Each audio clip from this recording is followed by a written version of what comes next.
ولا بكيت عند أهلي، بكيت سلطان حالي، ولا بكيت في عز دلال، بكيت في عز دلال عند أهلي. يا ريتني متت، يا ريتني متت.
How did you first learn about Deir Yassin?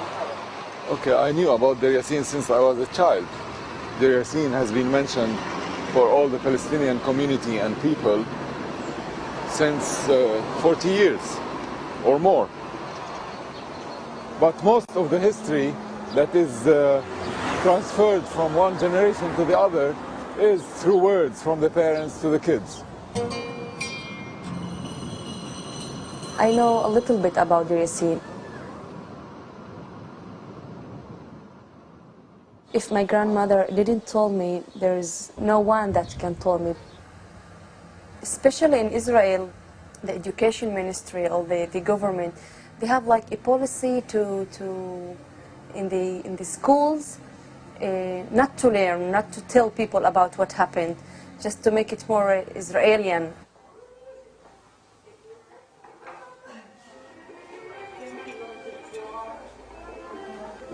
There is a key and a door, and which, you know, because the refugees always to return to old house.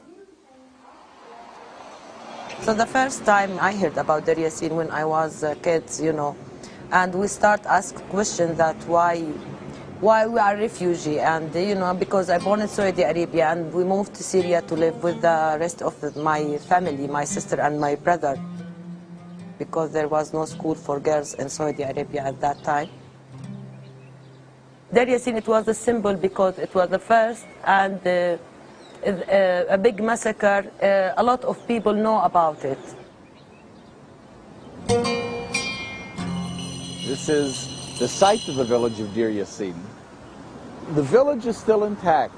Deir Yassin is one of the few villages that remained intact after 1948. The Deir Yassin village is now a mental health center. So the buildings are used and they're all fenced in. You can't go into the village. Around here in all the lands of Deir Yassin is an ultra-Orthodox Jewish neighborhood. And this wall here is the Deir Yassin cemetery. There's no entrance to it. And you'll see what the condition of the cemetery is like. The village of Deir Yassin traces back 700 years or more. It was a village of about 750 people, mostly stone cutters, who quarried limestone and cut it and shipped it to different places in the area.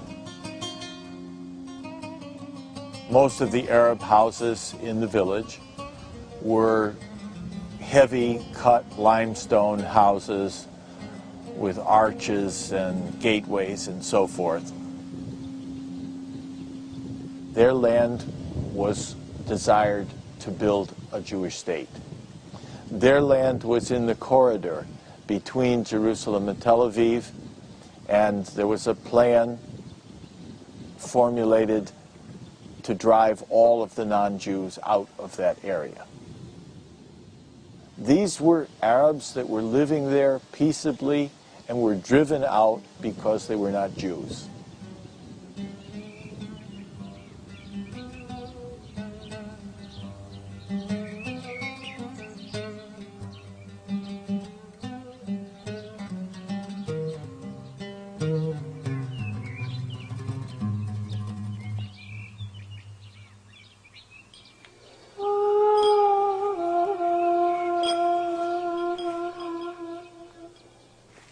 If somebody didn't know it, they wouldn't know that this is a cemetery.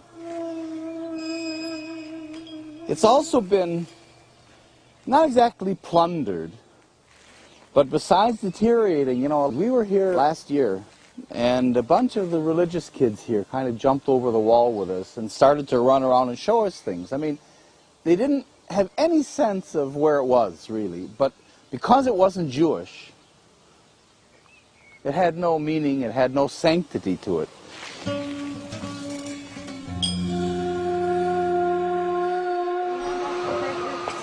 السلام عليكم ورحمة الله وبركاته. الله يسلمك. أكبر منك قديش كان عمرك حجة لما صارت المذبحة؟ لما طلعت من دير ياسين كان عمري 20 سنة. Only 20 years.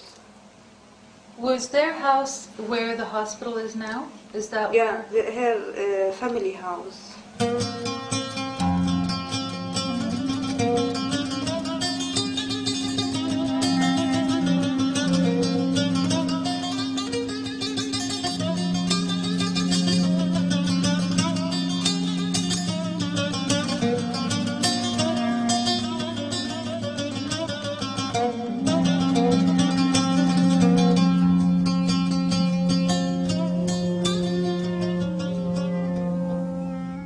As the battle began, and it began at about 3:30 to 4 o'clock in the morning, many of the people from Deir Yassin, the younger people, were able to flee down the mountainside toward Ein Karam in the west.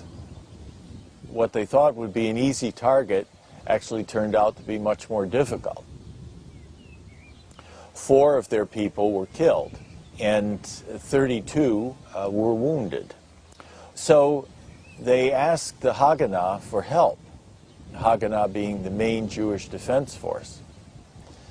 The Haganah had originally not supported the attack on Deir Yassin, but they did agree to help to try to get the wounded out. The Haganah had a strike force, an elite force, called the Palmach. The Palmach sent 17 men with a 2-inch mortar, and within an hour they killed all of the resistance at Deir Yassin. It was at that point that the professional soldiers of the Palmach left. The Irgun and the Stern gang, humiliated in front of real soldiers and angered by the loss of 4 of their own, began to systematically murder men, women, and children at Deir Yassin.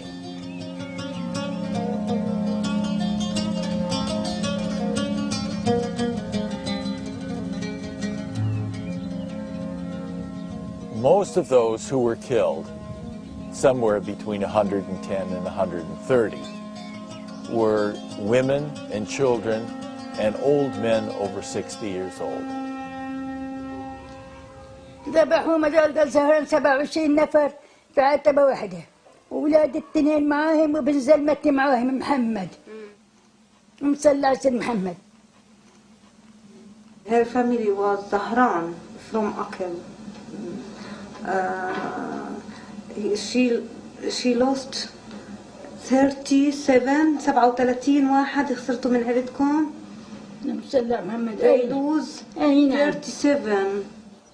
Is they took men and boys, and there was a whole procession.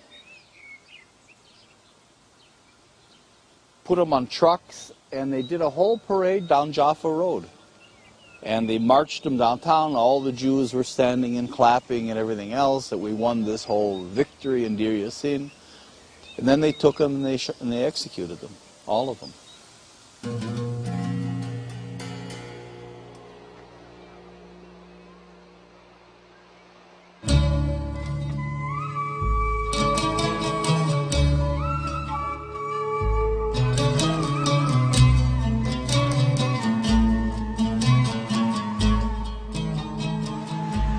multiply more or less the number to 250 people who were killed in order for the Zionists, in order to say that you Arabs have to run away, if not this what will happen to you.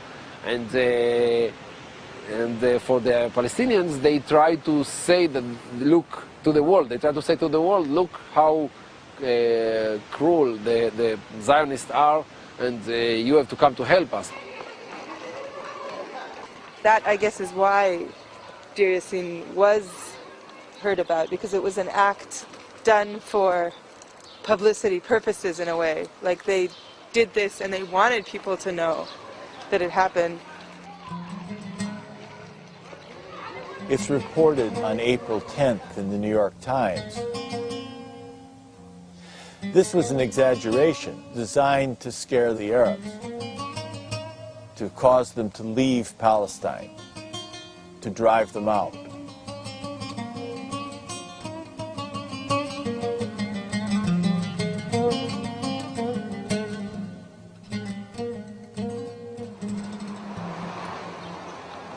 Many villages, small and a bit large,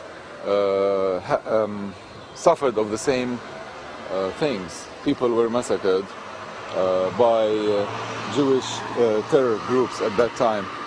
And it was meant really that people would run away from their villages and their homes. In Irgun, there happened one massacre of 12 people, I think. الكويكات الغبسية البصة.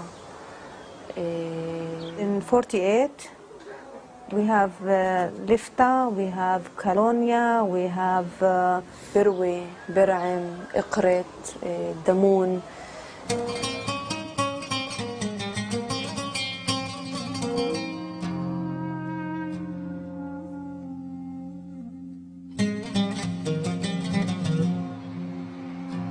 I remember stories of people telling us that in some situation where the Zionist movement has some actors who has relation to Arab villages, and they would come to the head of that village as a friend, and they will tell them, I heard secretly that the Haganah is coming tomorrow for your village, so take your family and go.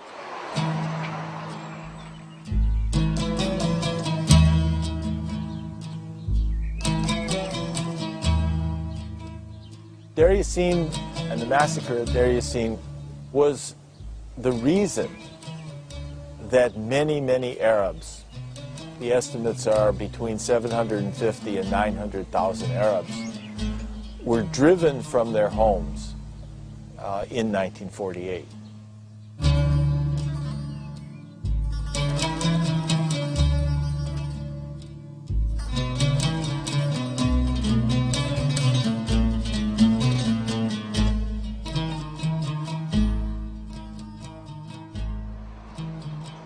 When Israel was created, it displaced another nation. It is not only that they started living in an empty place. The place, Palestine, and the villages, and the mountains, and the hills were inhabited by another nation. Arabs were not called out or left voluntarily to reorganize and come back in and drive the Jews to the sea. That's a myth, a lie. What happened in 1948? Why there is refugee outside? Not because we are, we choose to be refugee. We're forced to be refugee, They were ethnically cleansed. And those people today now are something like 3.5 million. 3.5 million people who were originally driven out of Palestine.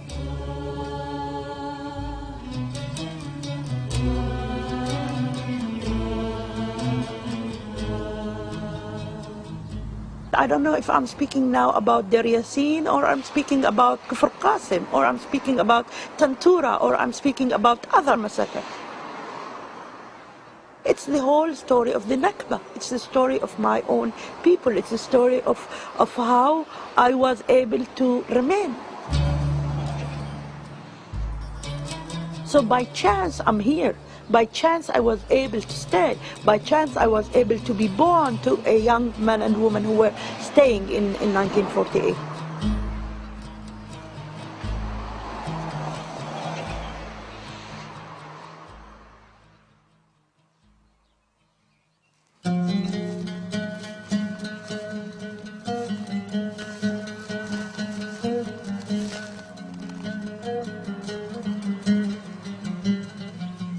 It still has a certain serenity to it, this place. I mean, even in the middle of the city, you have trees that were from this time, from, you know, before 48.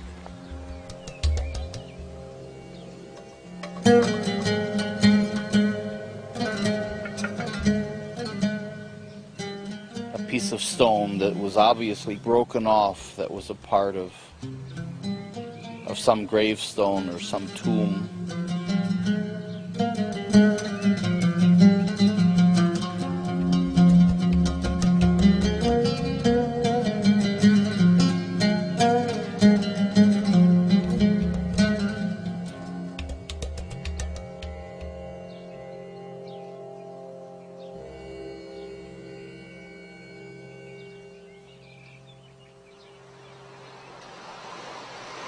You can't, in a way, live in Israel without knowing on a subconscious level that you're living on someone else's land.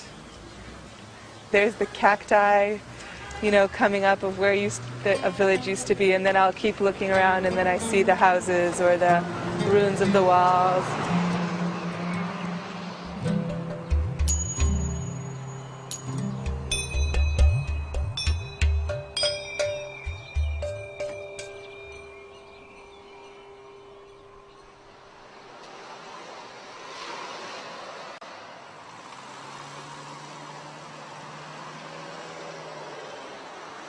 Just right here is the sign. You want to get the sign probably, right? Now here they might chase us away, so you should do it quick. Hi. Hi. That's historia, Okay. Can I please ask you to shut down for a minute the camera and explain something? The Israeli public now don't want to admit that they are treating another nation in a vicious and incorrect and inhumane way. They have been occupying another nation for more than 40 years. It's another culture, another religion, another type of living. Even the food is different. Even the way people dress is different. And yet, they don't want to accept that they are occupying another nation. They always think of it as if it's a benevolent occupation, as if the Arabs and the Palestinians are benefiting from the Israeli occupation. You know, we're still in that situation of saying, no, this is our country exclusively. We're Judaizing it.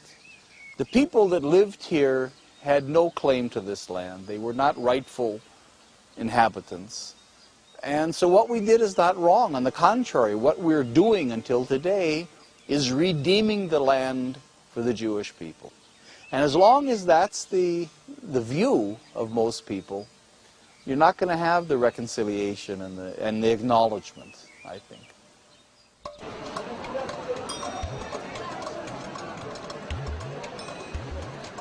The intense fear that Israelis have of Palestinians, like where does it come from? Because it's so vast, it's so big.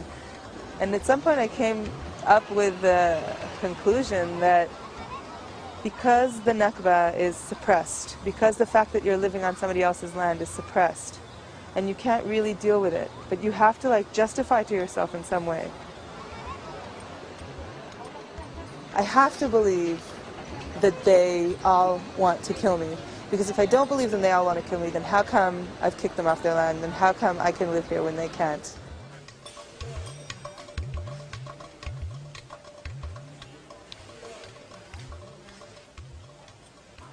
So this is all the places that they have, you know, raids, attacks and conquers, and there is Deir Yassin mentioned. There was attack. I mean, of course, nothing about massacre.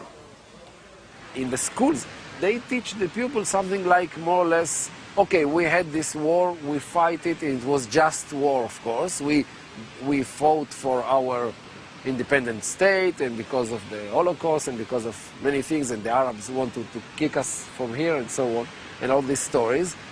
And most of the war, or most of what we did was justified.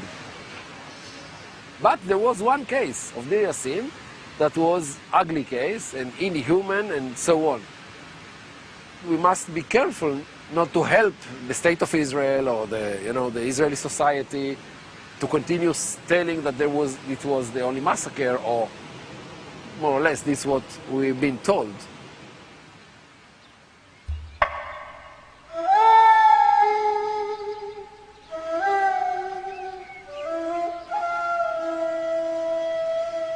Until we deal with what happened in the Palestinian Nakba, the expulsions, the massacres, the ethnic cleansing, and so on, we will not be able to live here in peace, never. It's a continuous tragedy. The Nakba is not something that happened and that's it. It continues running our life.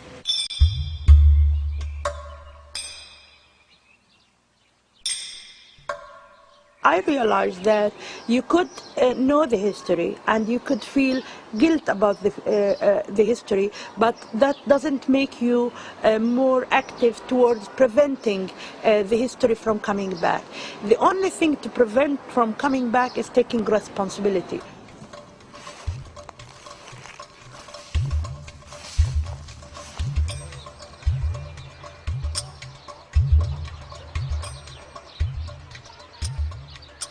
To the Palestinians that are citizens of our country, that live with us, let's acknowledge that this happened. Let's put up some signs, make it a part of our heritage as well, make it inclusive.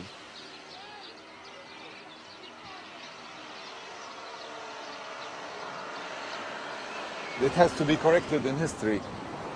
And we, as Palestinian people, have to remember these massacres the same way that the Jewish people remember the massacres that happened to them in history. Let's take the Deir Yassin village, which is one of the few intact villages. Let's turn it into an educational center, a remembrance place, a museum, and let's use this as a real opportunity to heal and to reconstruct the relationships of Jews and Palestinians in this country.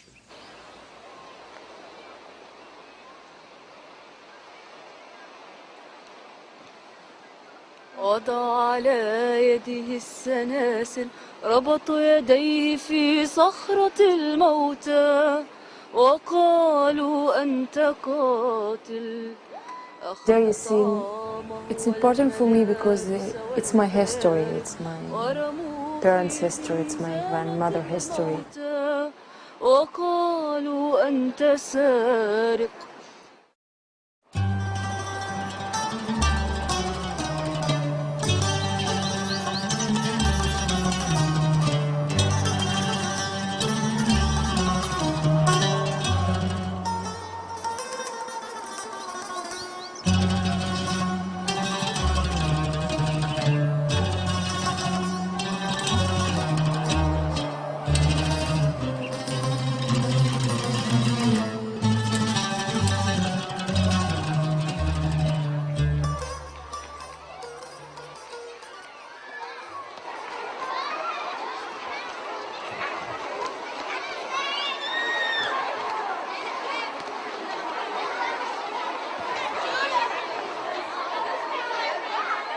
She found children standing in one place. The eldest one told her, "We don't know where to go. We are from Deir Yassin, and we ran from our houses, and the Israelis brought us to Jaffa Gate, and now we don't know where to go." This is an Aya Safada, first elementary. When they left Deir Yassin, they had nothing, only the clothes which they have on themselves. So she had to make for them clothes and give them everything, not only food. These are from Deir Yassin.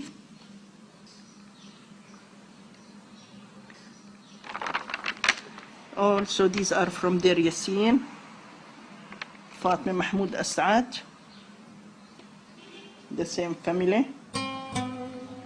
They are also from Deir Yassin.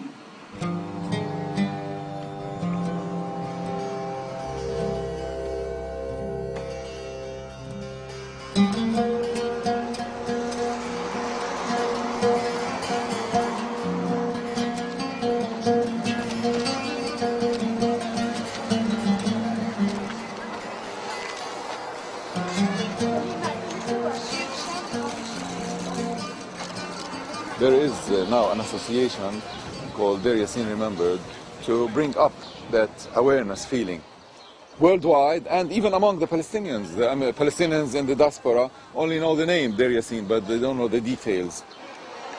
It's a symbol for the Palestinian struggle for independence. It should be remembered, and a monument at least has to be erected on the site of Deir Yassin.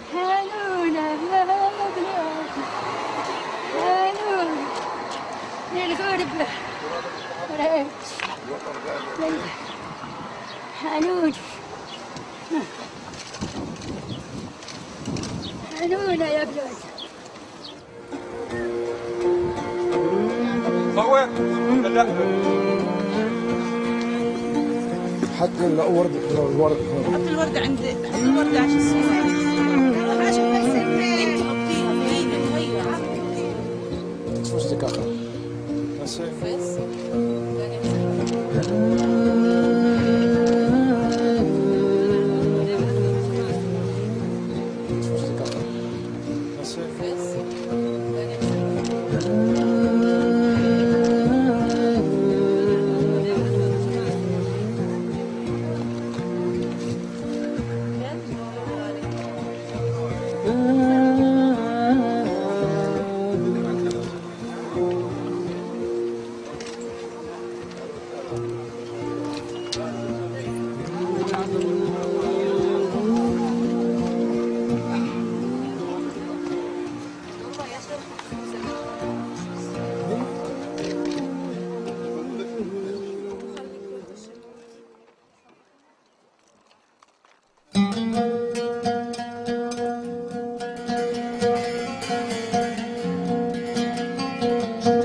Deir Yassin Remembered has built a memorial. It's in Geneva, New York. It was built and dedicated on the very day that Edward Zaid, one of the board members of Deir Yassin Remembered, passed away.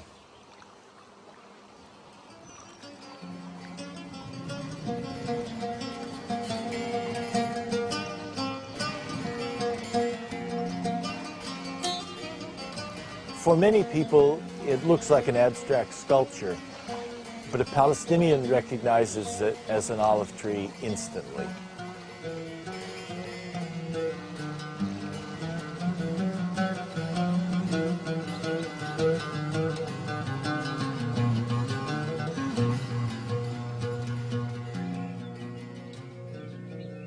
In Scotland, there's also a memorial by Kelvin Grove Museum, started by a group of Scottish people in 1988 on the 40th anniversary of the Deir Yassin massacre. And every year, about 40 to 50 Scottish people come there on April 9th, and they say a few prayers, and they remember what happened at Deir Yassin.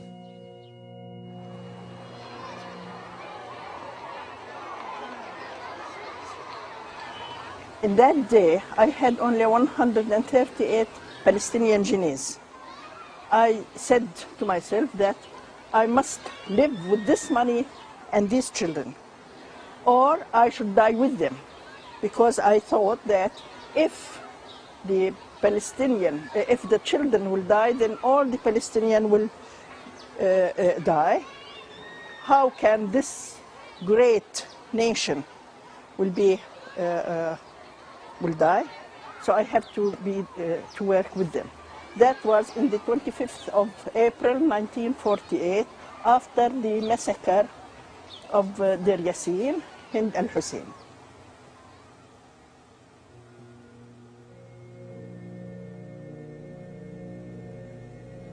Very interested in some of these photographs that you've taken, Paul, from some of the commemorations, because obviously the London commemorations have been the biggest.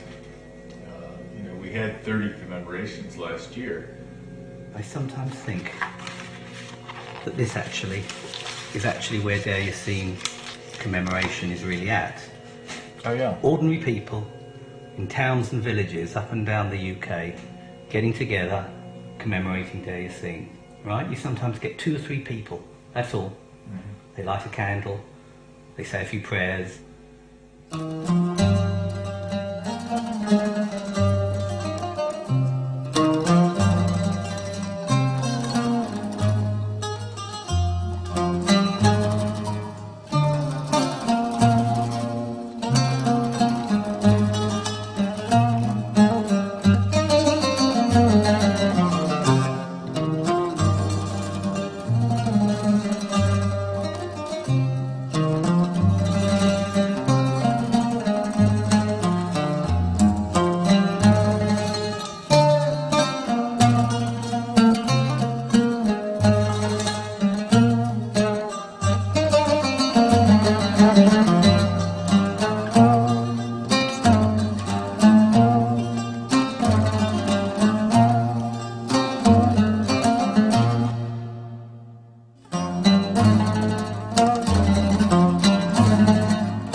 Schools, not to learn, not to tell people about what happened, just to make it more Israeli.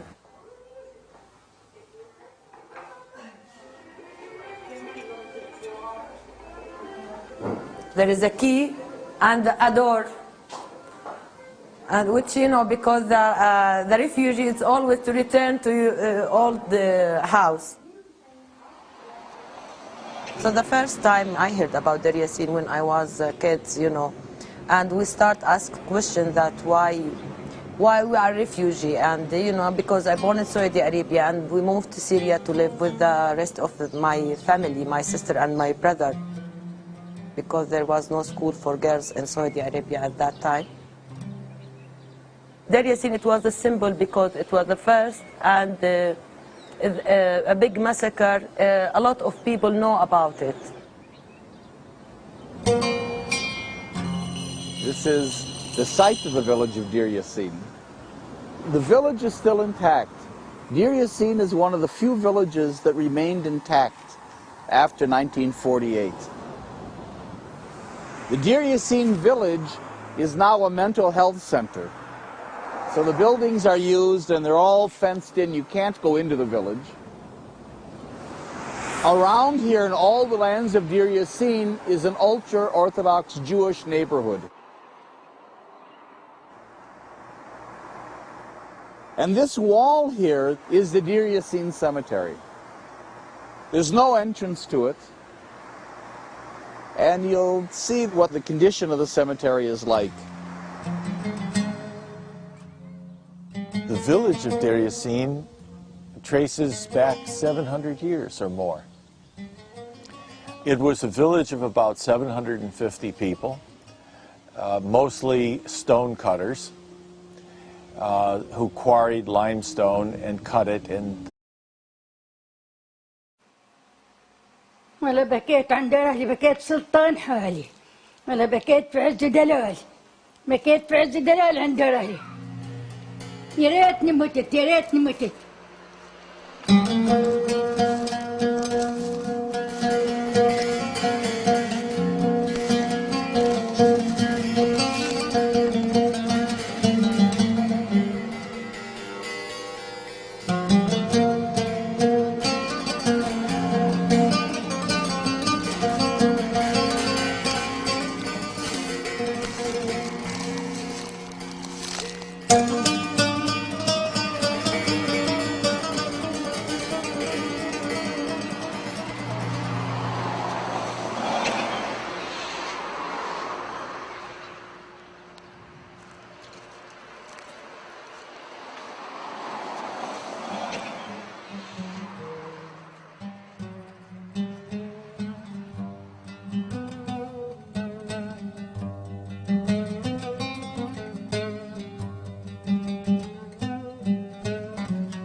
How did you first learn about Deir Yassin?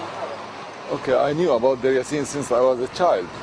Deir Yassin has been mentioned for all the Palestinian community and people since 40 years or more. But most of the history that is transferred from one generation to the other is through words from the parents to the kids. I know a little bit about Deir Yassin.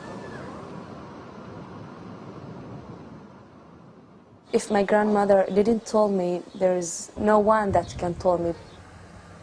Especially in Israel, the education ministry or the government, they have like a policy in this. shipped it to different places in the area.